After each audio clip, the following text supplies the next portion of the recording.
The white liberal differs from the white conservative only in one way. The liberal is more deceitful, more hypocritical than the conservative.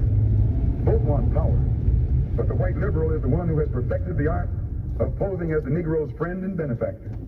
And by winning the friendship and support of the Negro, the white liberal is able to use the Negro as a pawn or a weapon in this political football game that is constantly raging between the white liberals and the white conservatives. The American Negro is nothing but a political football, and the white liberals control this ball through tricks or tokenism, false promises of integration and civil rights.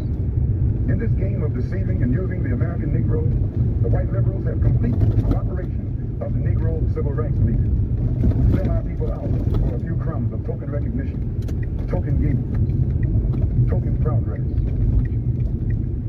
Now, when you hear this speech is given in the 60s, maybe late 50s and 60s, because he died, I want to say February of 1965, and MLK died, Dr. King died April 4th of 68, right?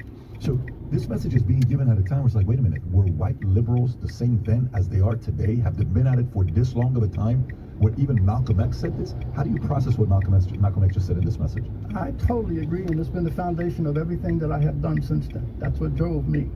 I go further by saying that many of the black elected officials and others commit treason against their own people by using race to deflect attention away from their own failures. In Baltimore, when Freddie Gray was killed, that's when to deflect attention away from why are blacks failing in school systems and in cities run by their own people for the past 50 years. If racism were the issue, then tell me, why are they failing? But the answer that they give is, well, the police are agents of white supremacy. There's always a racial deflection that prevents them from taking responsibility of why they are running their systems. But many of them are hypocrites because they don't live by the same rules. Eleanor Holmes Norton, Jesse Jackson Jr., all of them sent their children to private schools in Washington while opposing school choice for poor black people. So you have this contradiction, but race really is being used as a shield and a sword, a shield to deflect attention away from their failure to address problems that were promised by the civil rights movement. How can you manipulate for this long, though? One may ask, how can you manipulate? 2012, 93% of African Americans voted Democrat. 2016, 89% of African Americans voted Democrat. 2020, 87%. So 93, 89, 87 voted Democrat. And, Malcolm X said this at the year that he said, this is 60-something years. How can you manipulate an entire voting bloc, an entire community for this many decades? Because race is a very emotional, deeply emotional issue. It's like the state of Israel is to Jews. It's an emotional issue, like abortion is to the right to life. And so it is a deeply, and they know it, and they do manipulate it that long. But also it's because Republicans have not been competitive either. When they were successful. Look at Dick Riordan in LA. He was the first Republican mayor in 35 years. How did he do that? Dick Riordan planted charitably 2 years before he harvested politically. He went to the low-income Hispanic community and said, what is it that you need to rebuild your community? And he brought some of his friends to the table, and they built a state-of-the-art facility so that those communities could engage in after-school activities to teach English. It was only after he planted charitably that those liberal Democratic leaders embraced Dick Riordan, and he became the first Republican mayor in 35 years. And when he got reelected by 60% of the demographic, DeSantis in 2018 got elected because of the black vote. He ran against Gillum, right? Andrew Gillum. But DeSantis only won by 32,000 votes because 100,000 low-income black parents voted because of his position on choice in education. They voted for him, even though Barack Obama and Oprah Winfrey was brought in to campaign for Gillum. So you have 100,000 blacks voting against Obama and voting against Oprah to elect because they made a decision based upon the content of the issue. And not enough Republicans did what DeSantis did. And when they do, I think they will be competitive. But apathy is what's keeping blacks. Also, if you look in some of those high crime neighborhoods, in the mayor's race, only 8 to 10% of the people vote because there's such deep apathy in those communities. But low-income blacks are sleeping giants. They're going to wake up one day soon. Low-income blacks are going to wake up one day. Wake up and realize how they're being pimped and how they're being used. What's the tipping point? What needs to happen for them to wake up? I think the violence that is you're seeing now, a lot of unrest. 80% of Black Americans polled do not support defend the police. 80%, but you won't know that by looking at the media. You know that, and 60% of Blacks do not believe that racial discrimination is the biggest barrier to their flourishing. And so the challenge that we have is to, and what we're doing at the Woodson Center is giving voice to those people. We have about a couple thousand women who are Voices of Black Mothers United. These are women, moms who lost children to urban violence. They're coming. The leading cause of death for Black kids is homicide. In Silicon Valley, is suicide among teenagers, and in Appalachia is prescription drugs. Well, the Woodson Center brought together representatives from those three communities, call it the Mothers Consortium, and it was just common ground there. We were united, and so what we must do is we must deracialize race. But it's not enough to talk about what you're against. You got to talk about what you're for. We should be for the saving of the children's lives. And so what we're doing at the Woodson Center is mobilizing mothers from those three communities to come together and say that we must do everything we can to fill the hole that's in the hearts of our children that causes them to devalue their life to the point where they're willing to take their own or take someone else's. It's different sides of the same coin. So did you find out what the reason was for homicide, for suicide, and for prescription drugs? Like, what's the reason? Emptiness. Emptiness. When you keep telling, when you keep broadcasting to people that they live in a country that despises them, particularly with low-income Blacks, that you live in a country that despises you, like the 1619 Project said, that racism defines all whites are villains and victimizers and they're privileged. That message gets communicated to Blacks that perhaps the reason that this is happening is because they are unworthy. So the message of unworthiness comes from the very people who are supposed to be social justice warriors.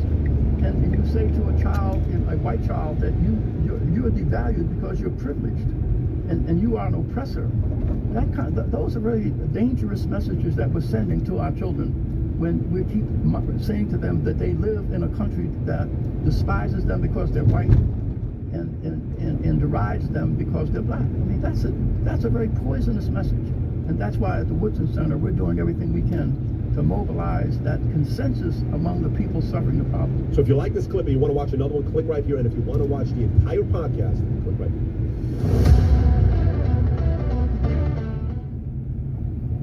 here. It is not a race problem in America. When you say that, a lot of people would disagree with you, and they would say, "How could you say that? You know, maybe maybe it wasn't back then, but you don't know the America today. You know, you don't know what's going on with the challenges they're facing and the level of racism they're experiencing today in the marketplace, because maybe you are disconnected, kind of like how you were when you thought everybody was Black until you joined the Army and you realized that your unit only 8 were Black." What do you say to the people that literally 100% disagree with you and they say there is racism today? It is a challenging time today. What do you say to them? I say, look at the evidence. Look at the evidence. You know, a lot of people are like the farmer that came to the creek when it was like coming, it was 3 feet high and moving at about 20 miles an hour, and he forced a mule in and they were swept down the creek. A year later, he comes to the same crossing. This time it's only 6 inches. The mule refuses to go in because the mule had good memory but poor judgment. Conditions were not like they were back in segregation when I was locked up twice in Mississippi. Conditions have changed, but many of us have, but again, look at the evidence. When whites were at their worst, we were at our best.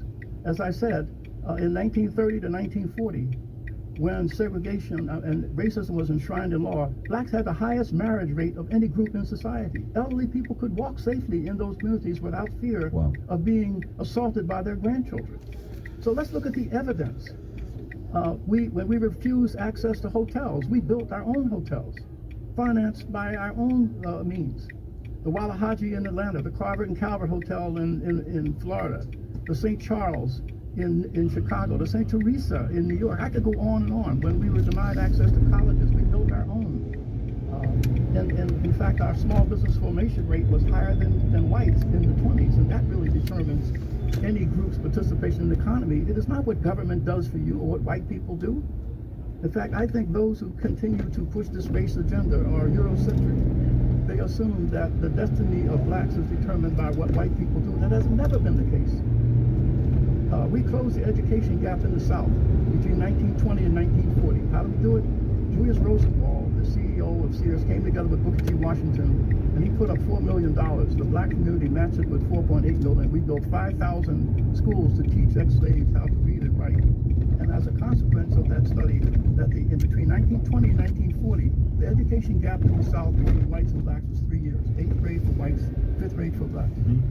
Within 20 years, that gap closed within 6 months. There were 5 high schools at the turn of the century in New York, Baltimore, Washington, Atlanta, and New Orleans. They had used textbooks, overcrowded classrooms, half the budgets of white schools. But every one of those schools out-tested every white school in those cities. If we were able to close the education gap between 1920 and 1940 through self-determination and hard work, if we were able to out-test white schools in those cities, then the question is, in those same schools today in Baltimore, for instance, where they're run by blacks, not a single student could read at grade level or perform at grade level. And so how can you say that it is racism that is the cause of the present day challenges when under segregation we achieved? One other example we gave from our studies. In 1943, blacks were prohibited from being naval officers. Eleanor Roosevelt was persuaded her husband to train them, so they selected 16 black college-educated men for training, the Naval Academy, not the Academy, the Naval Training Center. The Navy says, aha, we're going to give these black cadets in 8 weeks what we give white cadets in 16, so they wash out. When these brothers found out what the deal was, they covered the windows in their barracks and stayed up all night and studied. When they were tested, they scored in the 90th percentile. Wow. So then they said, well, they cheated. So they tested them individually.